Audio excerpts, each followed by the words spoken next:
homeless man. And don't you know, GoFundMe tried to trip. I just want y'all to see this. Hold on one second. 35 million people watch unfold.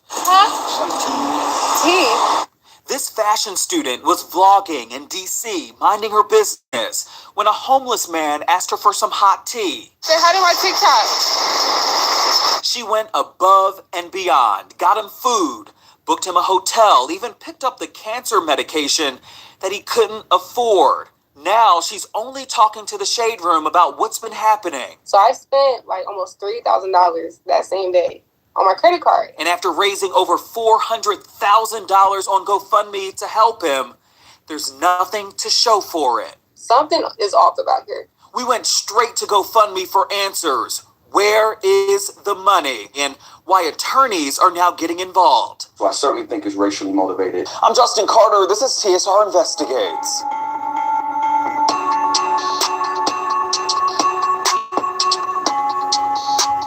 Sinai Graydon says that giving back is in her DNA. And on January 31st, millions of people saw her in action on TikTok as she documented her day with the homeless man that she randomly decided to help in Washington, D.C. She eventually nicknamed him Unc. His real name is Alonzo Douglas Hebron, but what she didn't realize is the kindness that she was exuding would shortly turn into a headache after GoFundMe put the $403,000 that was raised by the public for him. They put those funds on hold. GoFundMe says they need more authorization to release the funds, but Graydon and her attorney says more is going on behind the scenes that we all need to know about. After an hour, we got Uncle Room. It doesn't get much better than seeing this. Graydon spent hours with a man she now calls Unc after he stopped her on the street and asked a simple question on a very cold day. Huh?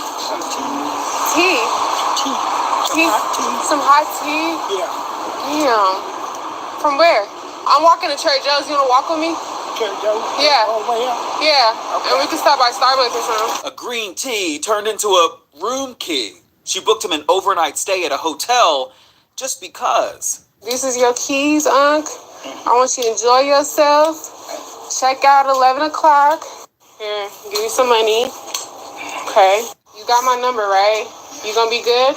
So, I love you too, Unc. You didn't even flinch. But regardless, I always want to help others because if I was them and I was in their shoes, I would want someone to help me as well. The response was incredible, and so were the GoFundMe donations. In the days that followed, Graydon told her TikTok followers it was overwhelming. I'm still trying to process it. Am I dreaming? Is this life right now? And one thing about life is unpredictable. And she found that out pretty fast. Tonight, questions are being raised about the man's alleged criminal history. Just as the donations were mounting, a report on the evening news in Washington, D.C., the Fox affiliate, WTTG-TV. The attack was caught on camera. He's a sociopath. According to the report, police say this was Unc, Alonzo Douglas Hebron, on June 24, 2020, putting a scarf over a woman's head and punching her while she slept outside of a church in D.C.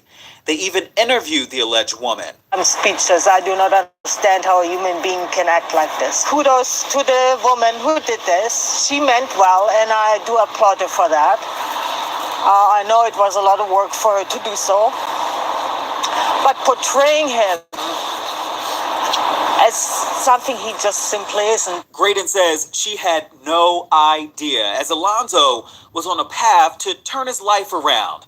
And people were on her side. On Twitter, one user wrote, quote, "This story is an attempt to vilify this man." And another wrote, quote, "What do you want to gain from this?" When everybody found out about the news, that's when I found out. So I'm just as in shock, just as blindsided as everybody else is because, wait, hold on. This is taking a whole different direction. It gave me a lot of anxiety. People were emailing me, making videos, just showing their support that, we don't care. At the end of the day, we understand that life happens. People make mistakes, things happen, but we're in the present now and we're more concerned with helping him get into care. And Graydon has been making that known as she spent the last several days checking on him. She says that he's been looking a lot better. Immediately, I went to go get him a phone so I didn't lose him.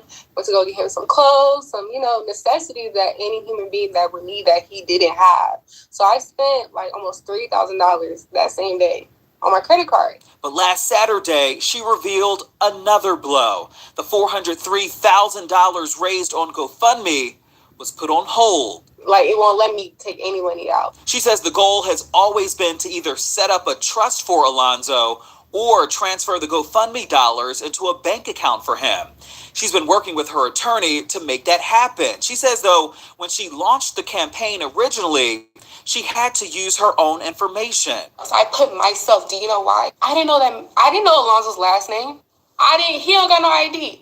How am I going to put his information in and not even know it? So it was all my information. So technically, I should be responsible. Now we're focusing on the highlighted part of their terms and conditions when it says all donations contributed to your fundraiser will be used solely as described in the materials that you post or otherwise provide. If you withdraw donations believed by donors to be raised on behalf of someone other than you, all donations will be given to and are spent on behalf of the beneficiary. That has literally not happened. We looked further into the beneficiary rules and conditions where GoFundMe clearly lays out how to secure the transfer of funds and set up bank transfers. So what's the holdup?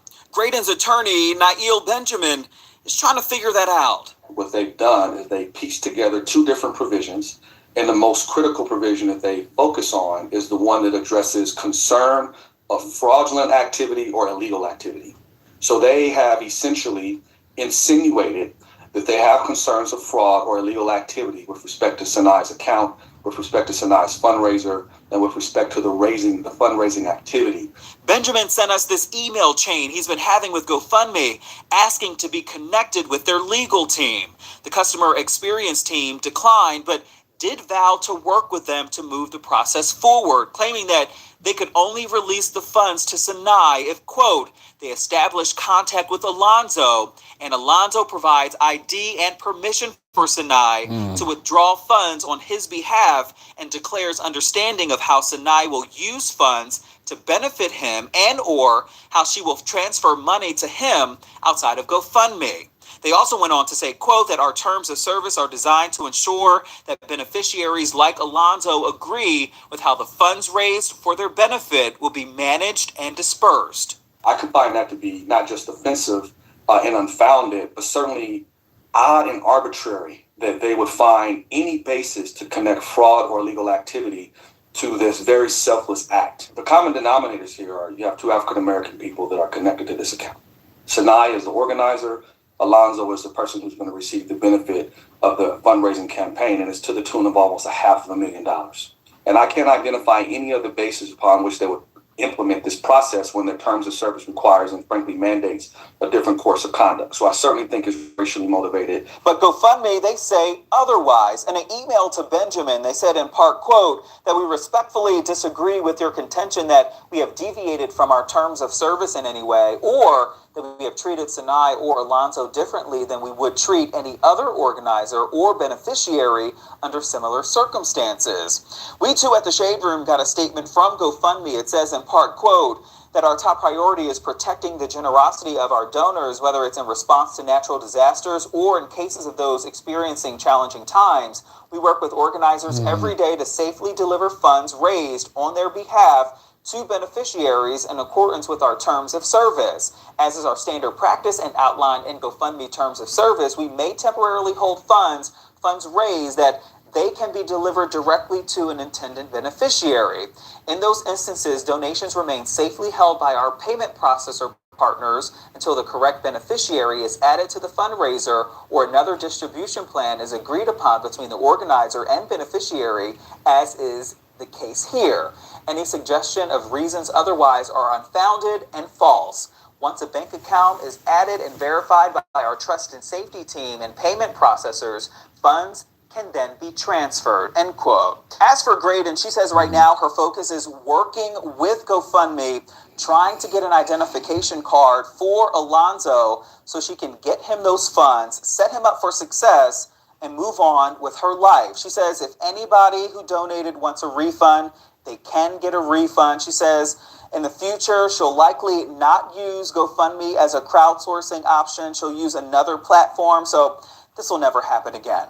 For TSR Investigates, I'm Justin Carter. Did y'all hear that? That's just a shame. You can't help anybody these days. I am trying to tell you.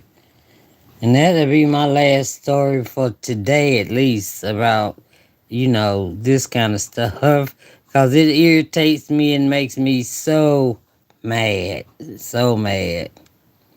And I know y'all want to see what Valentine TV woman really looks like. I'm very tired. Just got off work again. And I just, I just hate that when people try to help other people that, something happens and, I don't know what's going on in this world today. You cannot help anybody. Can't help anybody. But, I tell you what, tomorrow I'll be on more like live myself, and I'll do my own stories so y'all can see what I'm bringing to the table. Y'all please like and subscribe and share if you like my video. And I love y'all, and I'll talk to you later. All right, bye.